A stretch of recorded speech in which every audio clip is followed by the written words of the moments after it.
Everything hallelujah. What is going on, guys? It's your girl, Megan Savage. And today on this Trading Tuesday, we're going to take a little bit of a break from the Quick Start Trading mini-series volume 2 that I've been doing the last few weeks. I actually want to talk about a problem that a lot of my trading students let me know, and even people that I meet on social media like TikTok and Instagram and whatnot, a lot of these people have the same problems. I just thought I'm going to address it for you guys and give you guys some value. Let me ask you something honest. How many trading strategies are you currently studying? How many group chats are you in? How many signals are you following? How many YouTube channels, Discords, different mentors are you giving your attention to right now? Now, here's the real question. Are your results reflecting all of that effort? Because most traders I talk to, especially people that are actually taking this seriously, are working harder than ever. But they're also getting less than ever. They're busy. They're consuming. They are always doing something trading related, but they're not progressing, and it drives them insane. And how do I know this? Because I was exactly the same for 2 years, honestly. Now, let me tell you, the problem is not that you're not working hard enough.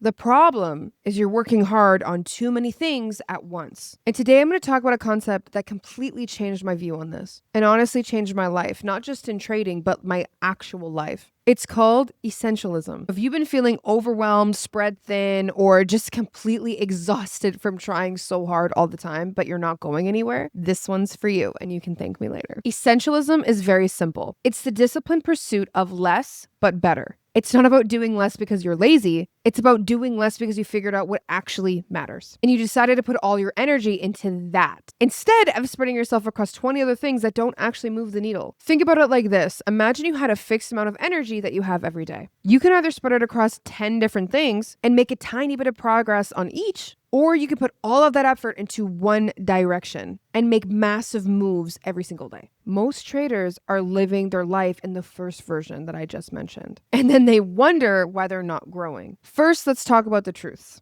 Truth number 1, you always have a choice. Researchers gave dogs shock collars and they put them into 3 different groups. So the first group of dogs had a lever, and once they pushed that lever, the shocking stopped. The second group of dogs had the same lever, but when they moved the lever, the shocking didn't stop. And then lastly, the third group of dogs, nothing happened. They didn't have a lever. They were fine. They were just normal. Later, all these dogs were put into a box that once you jump over the box, the shocking would stop. The first and third group of dogs immediately figured this out and just jumped to safety. However, the second group of dogs lied down and just took the shocks. They learned to be helpless. They had been conditioned to believe that no matter what they do, their situation just wouldn't change. So they stopped trying. A lot of traders are living like the second group of dogs. They're saying yes to all these different things because they believe they have no choice. They're joining all these groups because they're afraid they're going to miss out. They're following all these different groups, all these different gurus because they think more is more, not because they want to. It's because they've forgotten that they have a choice. So here's what I want to tell you. The ability to choose cannot be taken away from you. It can only be forgotten. And the moment you forget that is the moment somebody else will be making your choices for you. Truth number 2, almost everything is just noise. Warren Buffett owns 90% of his entire investment portfolio into just 10 investments. Keep in mind, his career is spanning decades, and he is one of the wealthiest people on this planet. There's a principle called the Pareto principle. You may also know it as the 80-20 rule. It shows up absolutely everywhere. 20% of your setups will actually produce 80% of your overall profit. 20% of your habits are driving 80% of your results. 20% of your actual study time is producing 80% of your actual growth. Which means, and I really want you to sit with this, 80% of what you're doing right now is producing nothing. The extra group chats, the extra strategies you're learning, the signals you're following without really understanding, the endless consuming, most of it is just noise. The traders who win are not the ones who actually know the most. They're the ones who ruthlessly identify the few things that are actually producing results. And they ignore everything else. Less is more. Less,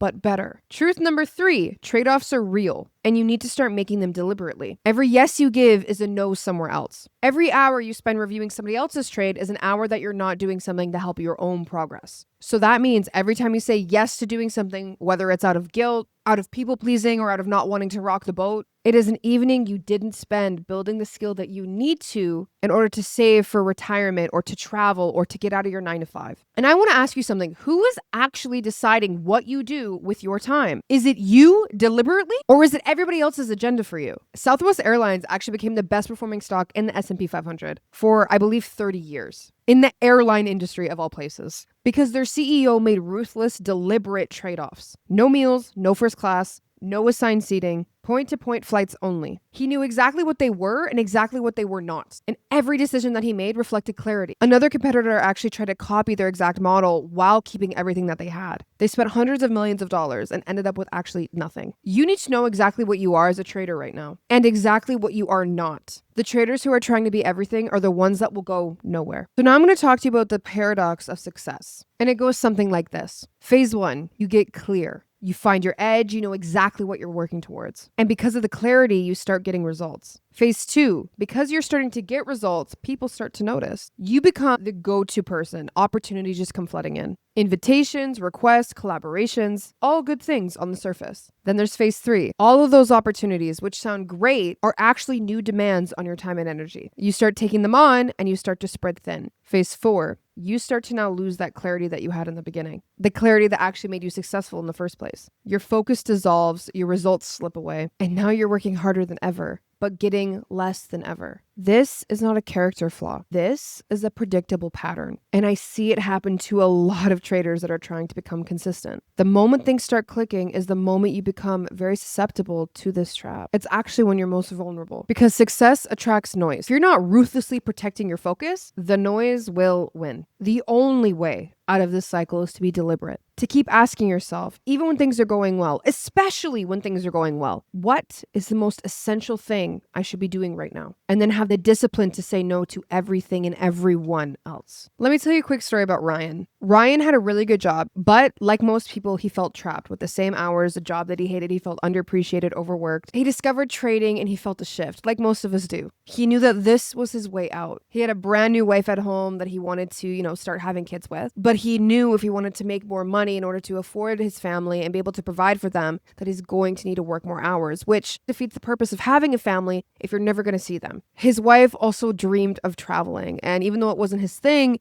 he really wanted to be able to provide that for her. And he kept having this calling, this feeling that he needed to pursue trading. So he studied really hard. He found a strategy that resonated with him. He even invested into a mentor and he started seeing really good results. Once the results started hitting, he started to tell his family, his friends about what he was doing. His wife was extremely supportive. However, his friends and family, not so much. They were putting a lot of doubts into his head, and if you've been in the space, you know that we already have to battle with our own thoughts sometimes. So it doesn't help that the people that you love are also adding to that. Plus, his friends were complaining about him being a bad friend, that he wasn't coming out to all these dinners and these wedding receptions and every single location, which made him feel very guilty, so we started to attend more. And then on top of that, his work kept asking him to stay late all of a sudden. No promotion, no raise, nothing like that, but just extra hours. And of course, Ryan said yes. Then his parents were asking him to do odd jobs, and every time he tried to explain to them about his trading, they were like, it's not going to work anyways, that stuff is too risky, and would still ask him to do things like clean the pool and do gardening for his mom and all this other stuff. And the hardest part of all this is Ryan is genuinely a good person. So when these people he cared about got into his ear, he kept saying yes, and he was a people pleaser. But he was giving his best hours to everybody else's priorities. And the one thing that could actually free him, his craft that he was building,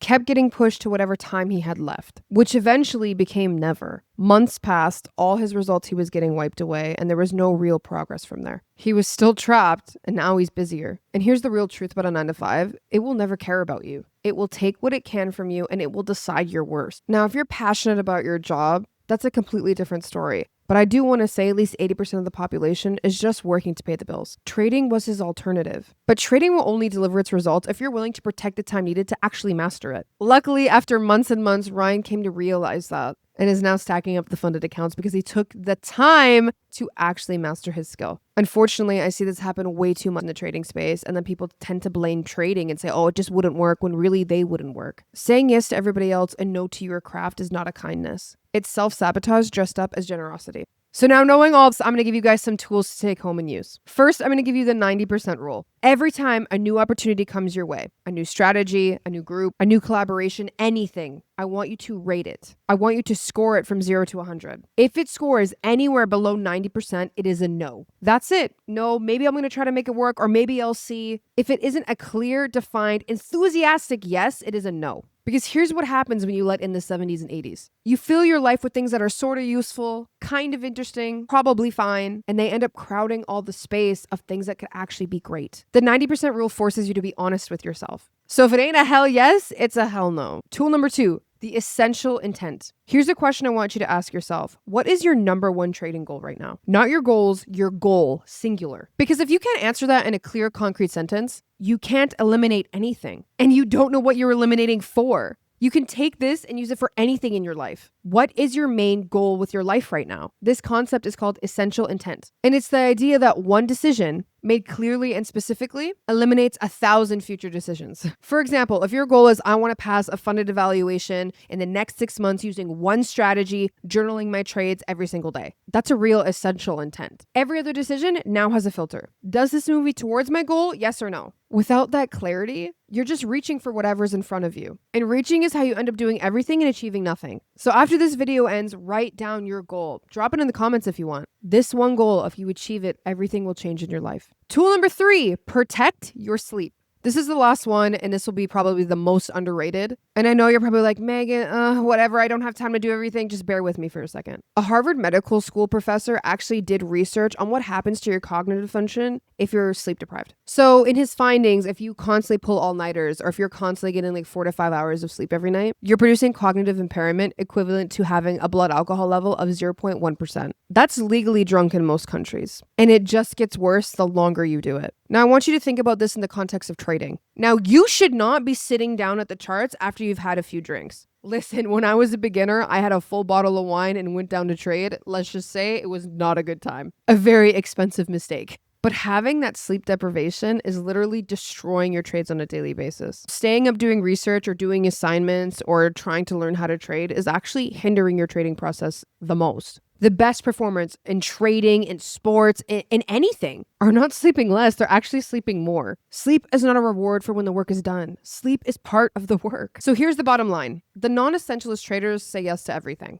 They study 8 strategies at once. They join every single group. They chase all these free signals groups. They try to help everyone all the time, and they feel busy but make no progress. They become the person that always focus on next month. The essentialist trader asks one question before they do anything. Is this the most important thing I should be doing with my time right now? If not, they pass every single time. They stopped wasting their energy on the 80% that doesn't matter, but they went all in on the 20% that does. So drop a comment below and let me know the one non-essential thing that you're going to be dropping from your next oncoming week. And if you want to go even deeper on this topic, I highly recommend the book Essentialism. Everything we covered today lives in those pages and then some. If you found any value from this video, do not forget to like and subscribe. Next week, we're going to be jumping back into the Quick Start Trading mini-series volume 2. So if you're not caught up, make sure to go do that. But I appreciate you all. And remember, you're savage, not average. And I'll see you guys on the next one.